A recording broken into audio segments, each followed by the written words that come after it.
June 1944. The hedgerows of Normandy were thick with fog and arrogance.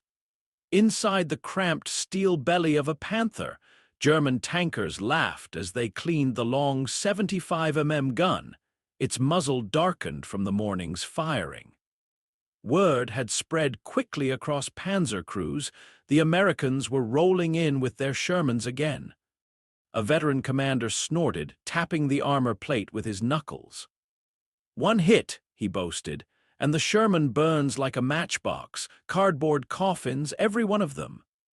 His loader chimed in, louder so the crews nearby could hear. "They build them fast, but they fall even faster.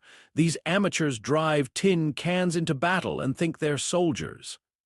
The men laughed, certain their machines, armored monsters of German engineering, would carry the day.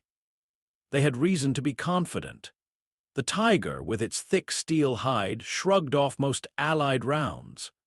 The Panther, balanced between speed and firepower, cut through Shermans from ranges the Americans struggled to even dream of matching. Kill ratios seemed to prove the point. 10 Shermans could swarm a Tiger, but more often than not, the Tiger's gun would set them ablaze before they could close the gap. From the German perspective, war was simple arithmetic. Better machines meant victory. And yet, beneath that bravado, something critical was being ignored. The Sherman was not built to duel Tigers nose to nose. Its armor was thinner, its 75 gun weaker, and American crews often dreaded the sight of a silhouette looming from tree line or ridge. But the Germans, for all their pride, missed the detail that mattered most. The weapon they never saw was not a shell or a slab of steel. It was the voice crackling through the static inside every American tank, the radio. In England, weeks before the landings, the contrast was already clear. A Sherman platoon huddled in a rain-soaked field, mud caking the treads, commanders leaning over unfolded maps. The crew inside one tank adjusted their headphones, static buzzing as the platoon leader barked clipped commands over the net. "Blue 1, swing east. Blue 2, hold. Blue 3, ready to pivot on my mark."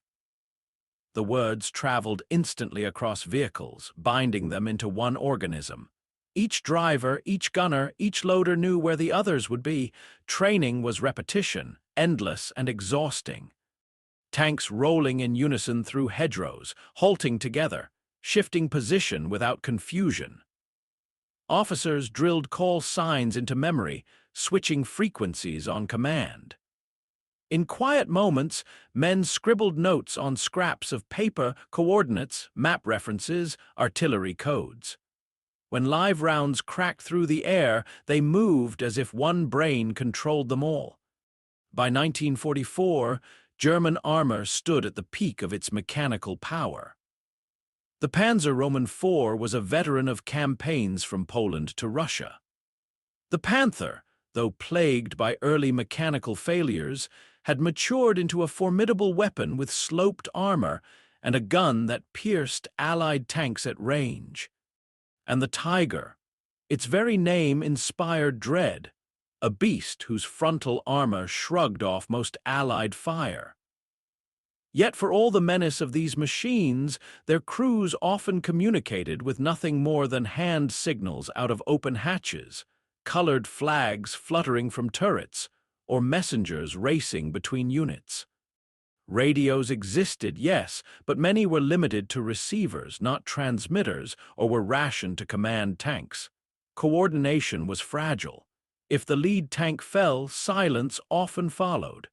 That gap, invisible to the eye, would prove decisive. The Germans saw only steel and firepower. The Americans, mocked for their inferior Shermans, understood that a tank alone was vulnerable, but a tank talking to its brothers was something else entirely. The Germans thought they were fighting machines. In truth, they were facing networks. 1942 was the year the Sherman made its debut, a tank born less from dreams of invincibility and more from necessity. The United States knew from the outset that it could not hope to match Germany tank for tank if it tried to fight on the Germans' terms. Massive, over-engineered machines bristling with thick armor and long guns. American strategists, haunted by the slow crawl of tank production in World War I, prioritized a different trinity: speed of production, mechanical reliability, and mobility. The M4 Sherman was designed as the answer. It was not the heaviest, not the most intimidating, not the most technically advanced. But it could be built in staggering numbers, maintained with ease, and shipped across oceans to every battlefield where American soldiers fought. From the moment it rolled off the lines at factories in Michigan, Ohio, and beyond, critics were quick to point out its weaknesses. Its armor, depending on the variant, was typically between 50 and 75 millimeters thick, enough to withstand older German 37 mm or 50 mm anti-tank guns, but dangerously thin when facing the new high-velocity 75 mm of the Panther or the dreaded 88 mm mounted on the Tiger. Its main armament, the short-barreled 75 mm gun, was serviceable against infantry, fortifications, and lighter vehicles, but struggled mightily against heavier German tanks. The stories spread quickly: Sherman shells bouncing harmlessly off sloped Panther armor, crews watching in horror as their rounds sparked but failed to penetrate. The Sherman became the butt of battlefield jokes. The nicknames told the story of its reputation. To the Germans, it was the Tommy Cooker, a reference to British infantry stoves, implying that Shermans went up in flames with the slightest hit. Among Allied crews, the grim nickname Ronson caught on after the American cigarette lighter marketed with the slogan, "Lights every time." Once a Sherman was hit, fuel or ammunition could ignite, and crews had little time to escape the inferno. The casualties were real, and the image of the Sherman as a death trap embedded itself deeply in memory and rumor. Yet the Sherman had a quality that raw statistics could never fully capture. It was designed with simplicity in mind, and simplicity is what allowed it to survive the long war. By 1945, over 49,000 Shermans had been built, a staggering figure compared to the Panthers and Tigers, which numbered only in the thousands. Shermans could be manufactured in a fraction of the time it took Germany to construct one of its behemoths. Where Germany might spend months coaxing a Panther off the line, the Americans could produce a dozen Shermans and put them on ships bound for Europe or the Pacific. This quantity was not just about numbers on paper. It was about presence on the battlefield. A Sherman destroyed one week could often be replaced by another rolling into the field the next. Damaged tanks were repaired with astonishing efficiency, thanks to standardized parts shared across variants. Engine trouble? Swap in a replacement from a depot. A damaged track or suspension? Mechanics had crates of spares waiting. Where German crews often abandoned their crippled vehicles, unable to source parts quickly, American crews knew their machines would be patched up and sent back to fight. The Sherman was not the strongest fighter, but it was the most reliable workhorse. The hidden genius of the Sherman, however, did not lie in its steel or even in its numbers. It lay in something invisible: communication. Every Sherman came off the line equipped with a radio, typically the SCR 508 or SCR 528 FM set. These radios, while unremarkable to the untrained eye, represented a revolution on the battlefield. They allowed clear, short-range communication between tank commanders, with far less static and interference than the AM sets often used by the Germans.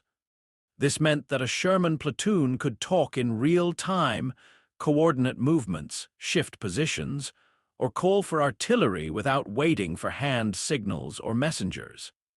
It is difficult to overstate how radical this was.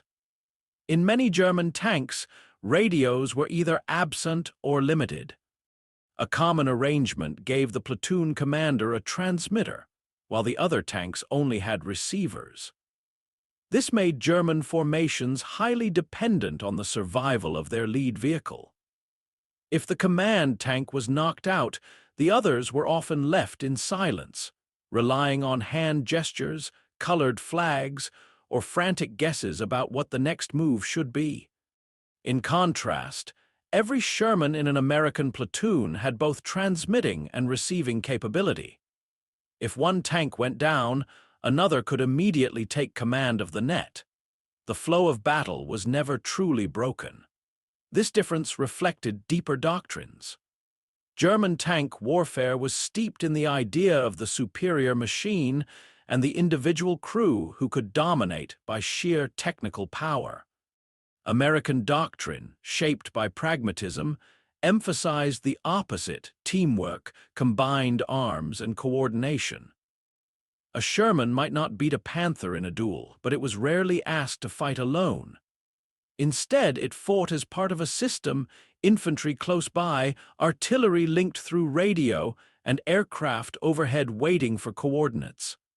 The radio was the invisible thread that tied all of this together, binding men and machines into one coherent whole. Consider the effect in practice. A Sherman platoon could encounter resistance in a French village, call in supporting artillery within minutes, and coordinate with infantry units to flush out defenders. A German platoon facing the same situation often stalled, unable to summon help quickly, sometimes waiting hours for orders to filter down. Where German units saw their tanks as independent predators, Americans treated theirs as members of a pack, always in communication, always adjusting. Even small details reveal the edge this gave. A tank commander could lean into his headset and warn, "Panzer left flank, moving fast," and within seconds, his entire platoon would pivot to respond. Another could bark coordinates to an artillery battery through the same net, guiding shells onto enemy positions. Static crackled, voices clipped, but the system worked. The Shermans moved, fought, and survived because they were never truly alone. To the Germans, none of this was visible at first. They saw the armor, the gun, the size of the tank, and mocked it. What they did not see, until it was too late, was the chatter echoing inside American turrets, the rapid exchanges of information that allowed ordinary crews to outmaneuver machines that dwarfed them in power. The Sherman's flaw, its weaker gun, its thinner armor, was undeniable. But that flaw masked a strength invisible to German eyes. The Sherman was not a solitary warrior. It was part of an orchestra, and its radios were the instruments that kept the music of war in time. By the war's end, this distinction would matter more than any statistic about armor thickness or gun caliber. The Germans built machines for supremacy. The Americans built machines for unity. And in the chaos of World War II, it was unity that proved the deadlier weapon. Normandy, summer of 1944. In the smoking hedgerows outside St. Lo, German tank commanders leaned against their steel giants, confident as ever. A Tiger officer, cigarette dangling from his lip, gestured toward the burning wreck of a Sherman. "You see, they rush in like children, no discipline, no patience. One shot and they're done." His crew laughed, trading boasts as if the battle was already won.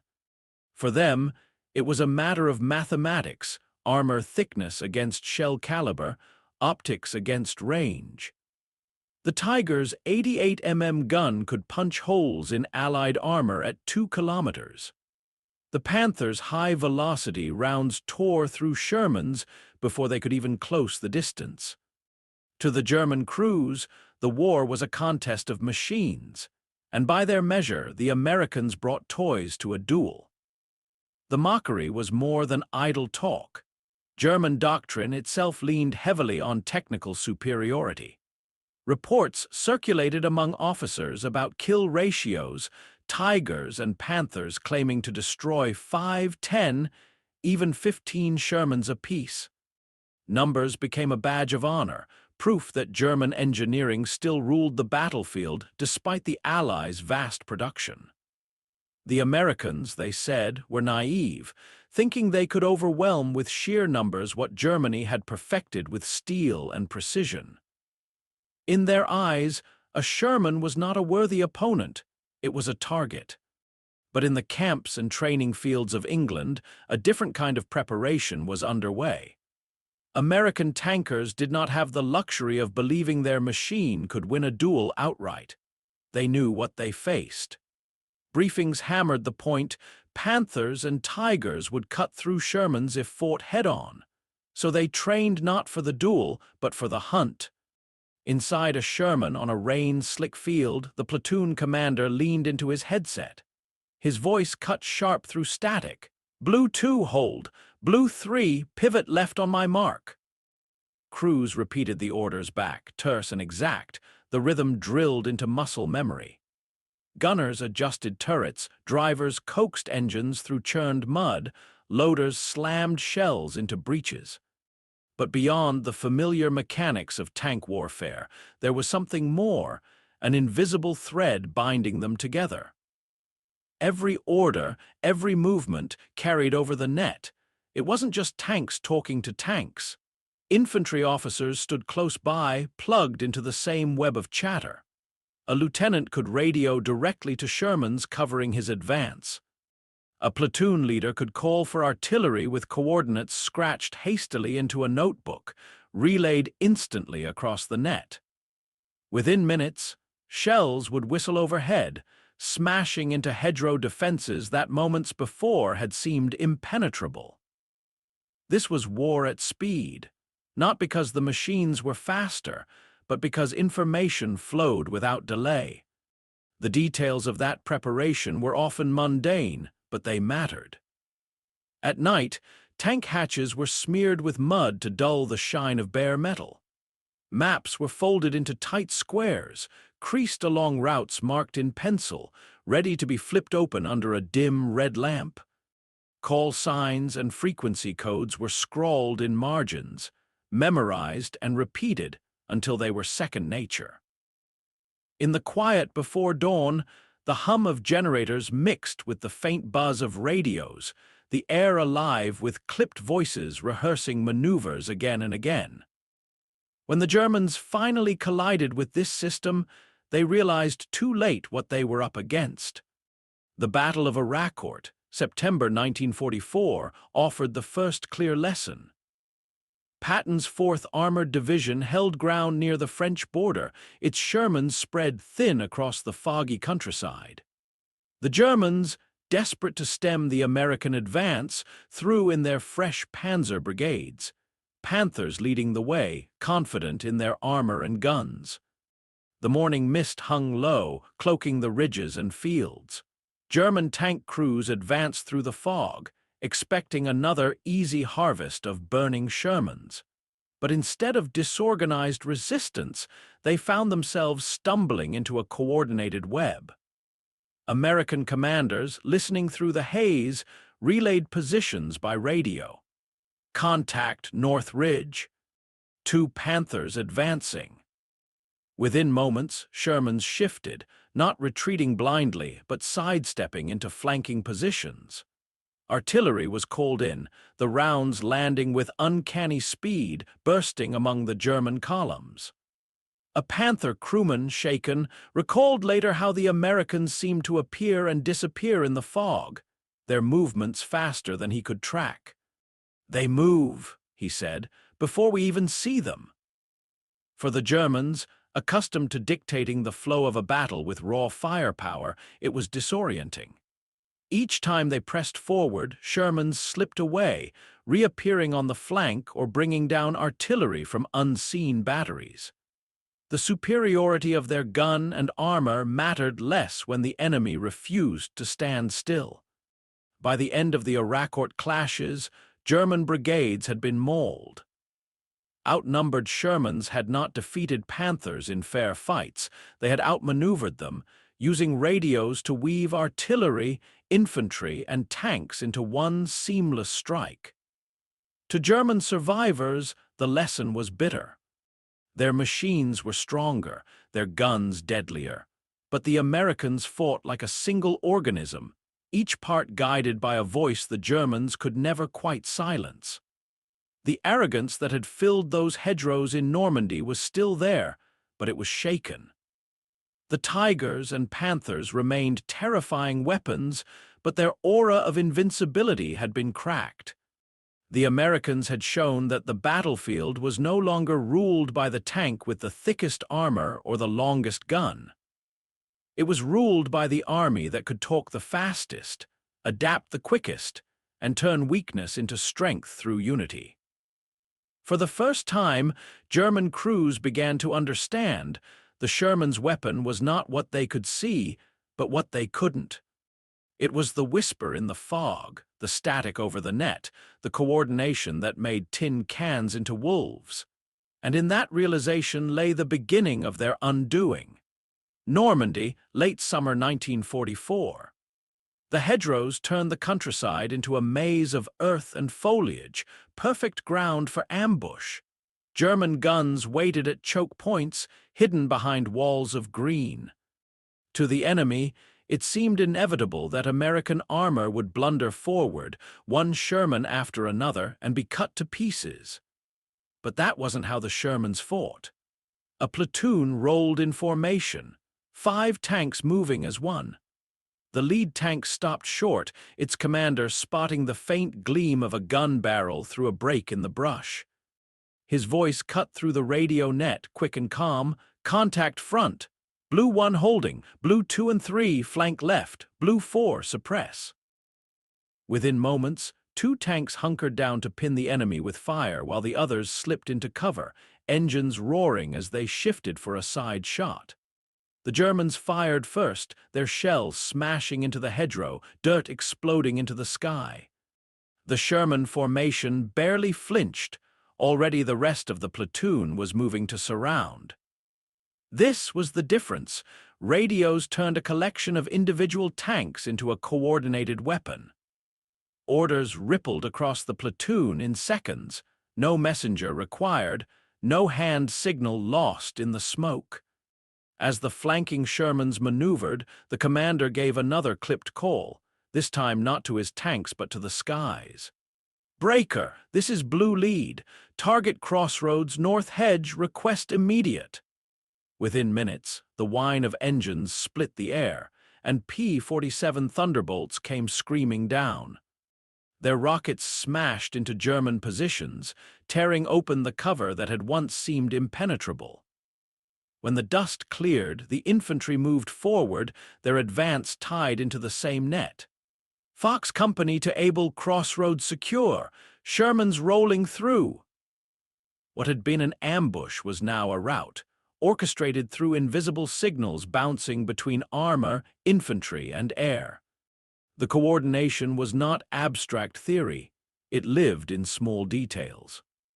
A gunner, hunched over his sights, chewed on a square of chocolate passed down through the turret hatch by a passing infantryman.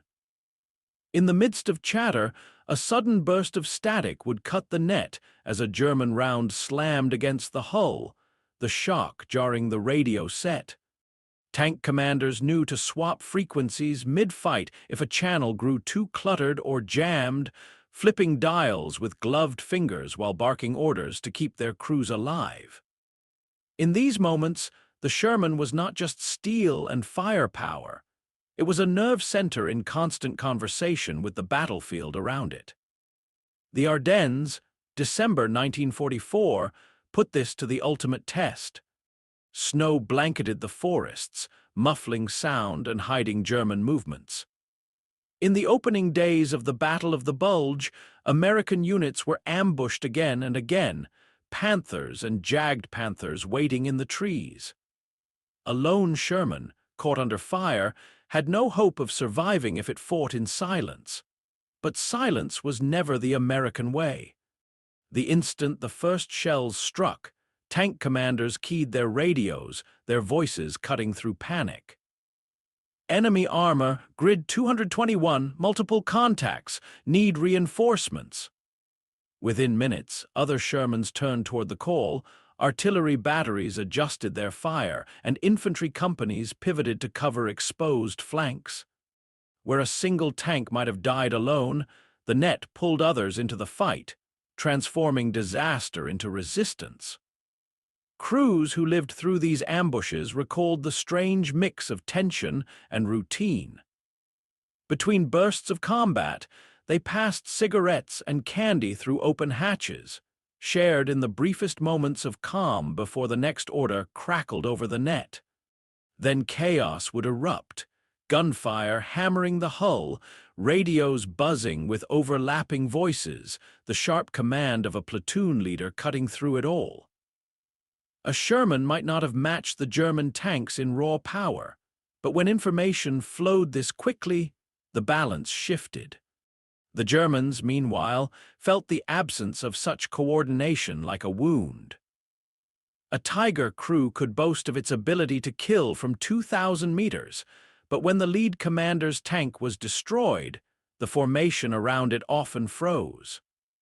Without a transmitter to pass new orders, the rest of the platoon was left blind, each tank fighting alone. Some tried to wave flags or shout across the noise, but in the confusion of battle, such signals were easily lost. More than once, German units advanced in strength, only to collapse into disorder after losing a single key vehicle. Their frustration seeped into captured reports. "Our Tiger can kill at 2 kilometers, one officer admitted, but we fight blind and alone." For the Americans, the opposite was true. The death of one tank did not silence the platoon. Another voice would pick up the thread, carrying the fight forward. Each Sherman became less about its armor or its gun, and more about its role as a node in a living, breathing network. They pinned, they flanked, they called down fire from the sky. Alone, they were vulnerable. Together, they were relentless. By 1944 and into 1945, this pattern repeated across Europe. In the hedgerows of Normandy, in the frozen woods of the Ardennes, and in the villages of eastern France, the Shermans proved their worth not by winning duels, but by fighting as one body. The German obsession with technical superiority had blinded them to the truth. War was no longer just about the tank. It was about the voice that guided it, the coordination that made 5 Shermans deadlier than a single Tiger, the invisible advantage the enemy never saw until it was too late. September 1944. The fields near Arracourt were quiet in the dawn fog, broken only by the heavy rumble of engines. German Panzer brigades, newly formed and filled with fresh Panthers, advanced with confidence. Their orders were clear: smash through Patton's thin lines, cut off the American spearheads, and restore German momentum in the Lorraine campaign. On paper, the advantage was theirs. The Panther was stronger, faster, deadlier than the American Sherman. Its long 75 mm gun could knock out an enemy tank before the Americans even spotted it. The Germans expected the battle to be a harvest, but what they walked into was something far different. Hidden in the mist, Shermans waited not as scattered machines, but as an interlinked web. One tank spotted movement on a ridge and sent the call through the net: Panthers north. 2, maybe 3. Within seconds, artillery units tuned their guns, infantry shifted positions, and flanking Shermans moved like chess pieces guided by a single hand. When the Panthers pressed forward, the fields erupted, not in panicked fire, but in a coordinated storm. Captured Germans later spoke of the shock. One Panther crewman admitted, "We would kill one, sometimes 2, but suddenly 5 more were circling us. They came from angles we didn't expect, always moving faster than we could turn." Another officer, taken prisoner after the battle, told his interrogators, It was not your gun, it was not your armor. It was how you talked to each other. Every tank, every soldier, every plane connected. We were fighting a machine we could not see. The losses were devastating. Entire German brigades were mauled despite their technical edge.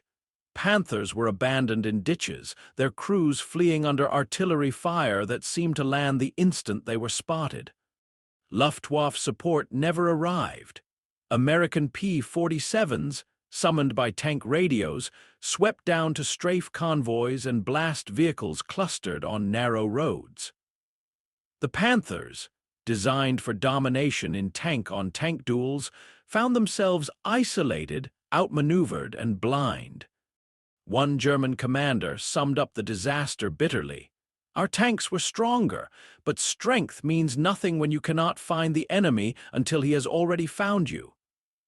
The turning point at Arracourt revealed what German arrogance had hidden for too long. The Sherman was never meant to be the king of the battlefield by itself. It was never the single duelist, the lone predator. Its thin armor and shorter gun were undeniable weaknesses, but they did not matter in the larger fight. What mattered was that every Sherman was part of a network, each one a transmitter and receiver in a web that tied together tanks, infantry, artillery, and air power. One tank didn't need to outshoot a Panther. It only needed to hold long enough for the others to surround it, for artillery to be called in, or for P-47s to arrive overhead. German prisoners at Arracourt recalled their growing despair as battle after battle unfolded the same way. A Panther commander described advancing into fog, confident he could fire first, only to be bracketed by artillery within minutes of being spotted. Another spoke of confusion spreading through his formation when the lead tank was destroyed. With its commander gone, no orders could be passed. The remaining tanks sat uncertain, each crew guessing what to do next, until American fire hemmed them in from every side. Meanwhile, the Shermans never seemed to falter. Even when their lead tank burned, another instantly took over the net. The attack never lost momentum. This contrast was not lost on German officers. One after-action report admitted grudging respect. The Americans fight as a swarm. They are not dependent on the survival of a single tank or commander. Their coordination does not break when one vehicle is destroyed. We, however, still rely on the eyes of one man and the voice of one tank. When that is gone, the rest fight blind. By the end of the Arracourt clashes, the myth of German invincibility had cracked. Panther after Panther lay gutted in the fields, victims not of superior firepower but of superior coordination. The Americans, with their so-called cardboard coffins, had routed formations that by every technical measure should have dominated them. The twist of the story became clear. The Sherman was not the best tank in isolation. Against a Tiger on open ground, it was vulnerable. Against a Panther in a straight duel, it was outgunned. But tanks in war did not fight alone. The Germans had clung to that outdated ideal, while the Americans had quietly rewritten the rules. The Sherman's real weapon was its radio, the invisible voice that turned a collection of fragile machines into a single, flexible, and deadly system.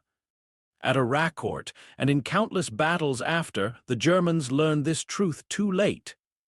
They had laughed at the Sherman's armor, mocked its firepower, and dismissed its crews as amateurs. But when the smoke cleared, it was the Germans who limped away, shaken by an enemy that never seemed to fight as individuals. The Americans had shown that, in modern war, victory did not belong to the strongest machine.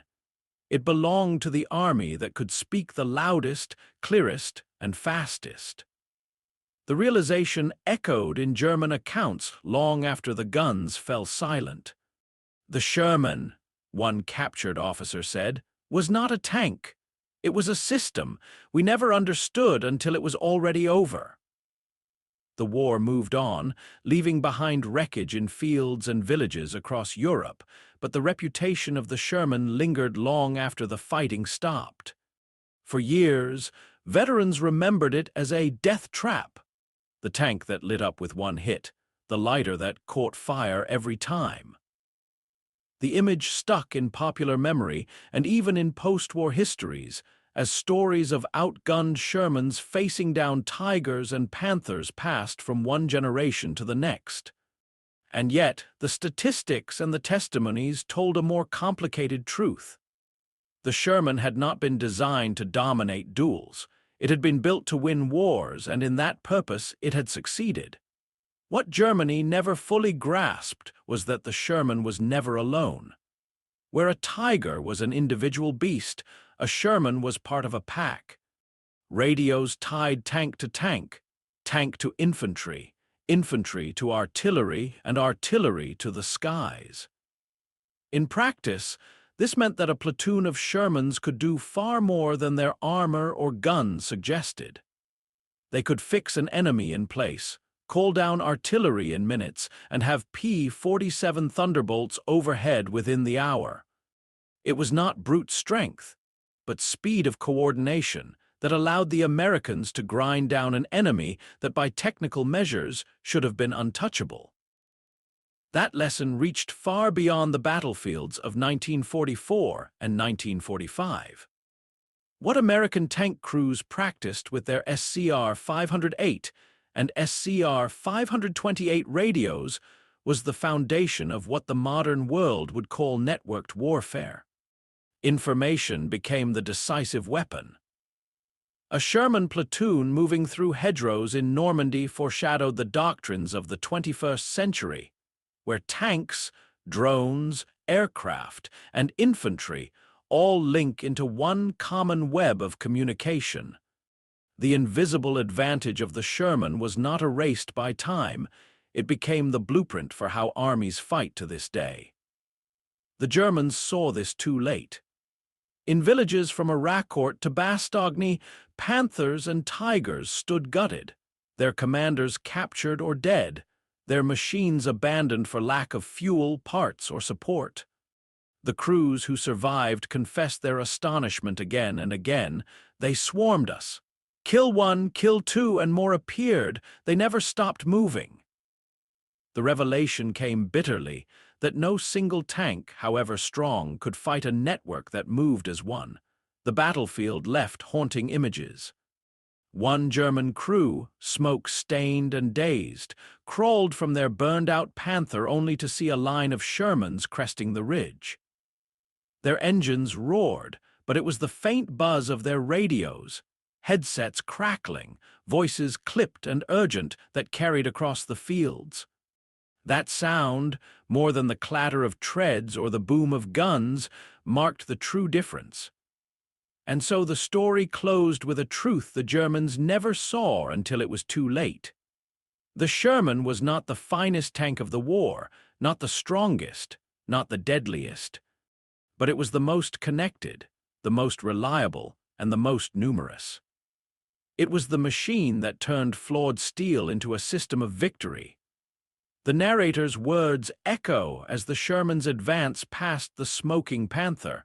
The weapon they never saw was not steel nor shell, but the invisible voice that bound an army together.